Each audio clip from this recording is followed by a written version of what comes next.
Lumber prep, is that important?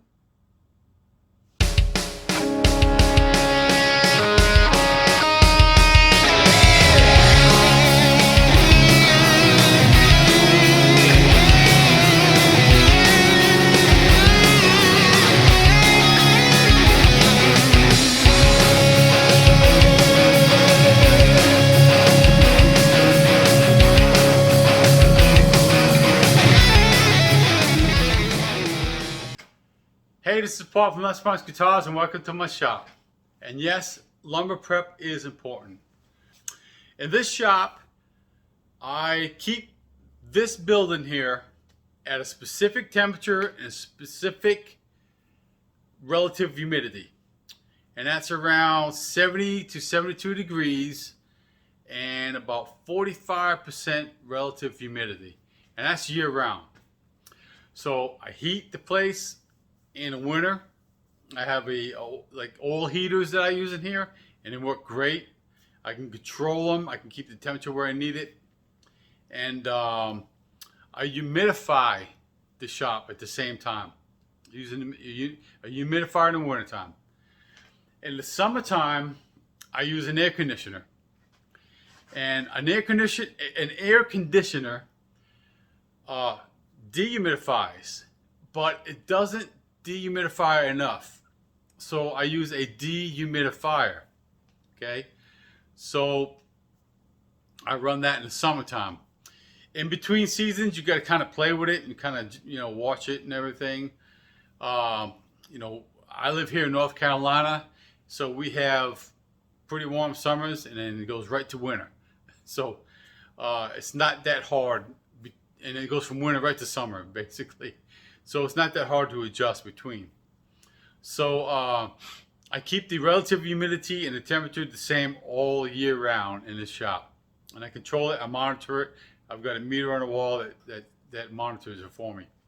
So, and what that does, it acclimates the lumber in the shop to a specific moisture content level.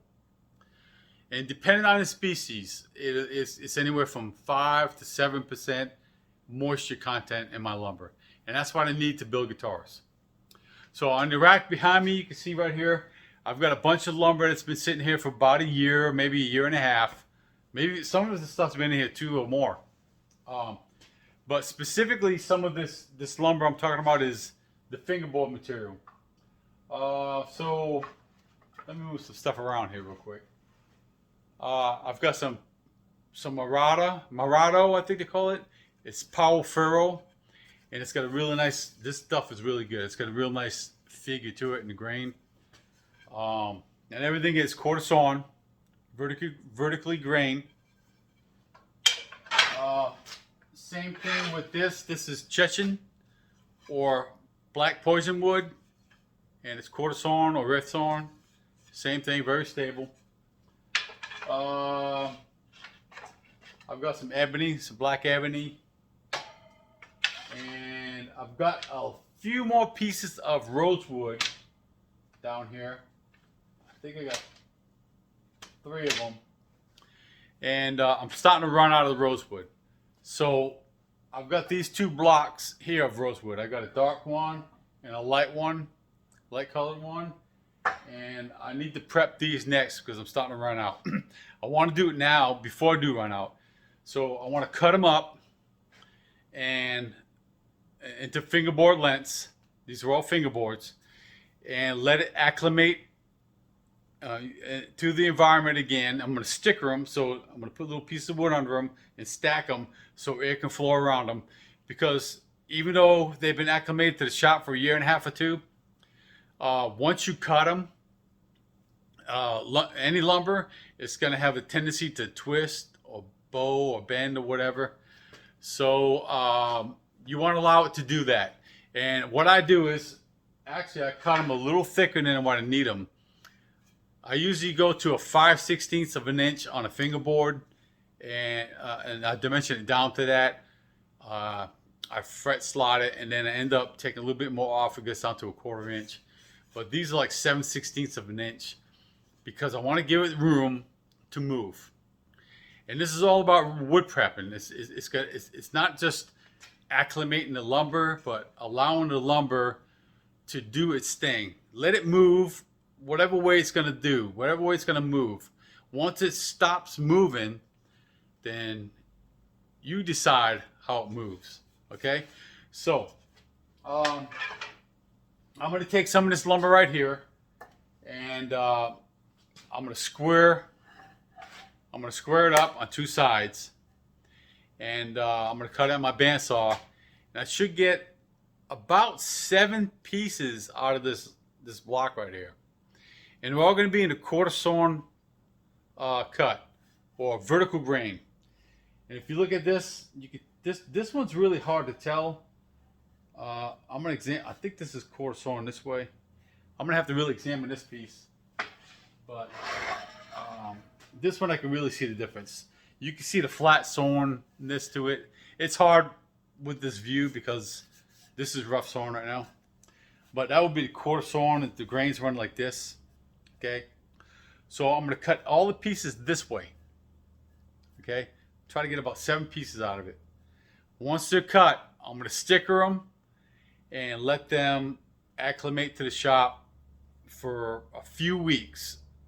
Shouldn't take much. I really don't measure moisture content anymore. I used to measure them, but I found that the parameters at which I keep the shop, you know, the temperature and the moisture content, there's no need. The lumber's going to be in the range I need to be if it's been in the shop at least 8 months.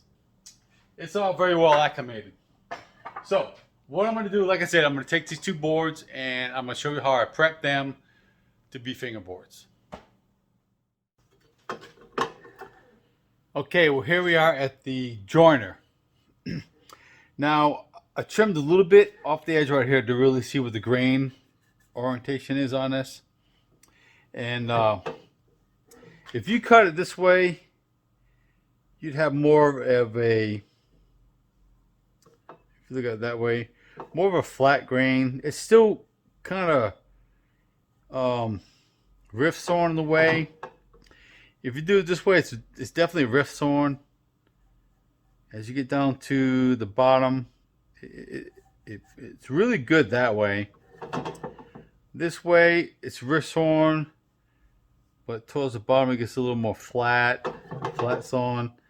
So this is a difficult piece. This piece was cut in a certain section of the tree that really could go either way, rift sawn or flat sawn.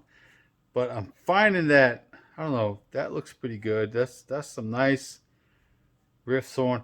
Vertical grain, completely vertical, would be straight down like quarter sawn. But this is called basically a rift sawn, where it's on an angle. So that way would be more, I don't like that. That would be more flat sawn. That's kind of pushing it there. It gets better as it goes down that way. So this is a tough one. I think this way is the best. This seems to be a little more rift sawn all the way down till it gets to the bottom. It kind of flares out a little bit. So that last piece maybe a little more less rift sawn than I think it needs to be. So I want to go with this configuration. I'm going to flatten this edge and I'm going to flatten that edge. And then when I run it through the bandsaw, of course I'm going to run it this way. So let's go ahead and do that.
time I planed everything, you got the dimensions right, squared up on two sides, I ended up getting 7 pieces at 7/16 inch out of one board, and I got 6 out of the other. And I got one kind of thin. It's more than a 1/4 inch. It'll still work on something. It'll be the last piece I use. If it stays nice and straight and it planes out well, it'll work out. That blade that I use on that bandsaw is a wood slicer. Darn good. I got a nice pile of fingerboards, all quarter sawn and ready to go. I just got to sticker them. So this is a little area in my shop where I can stack them up and sticker them.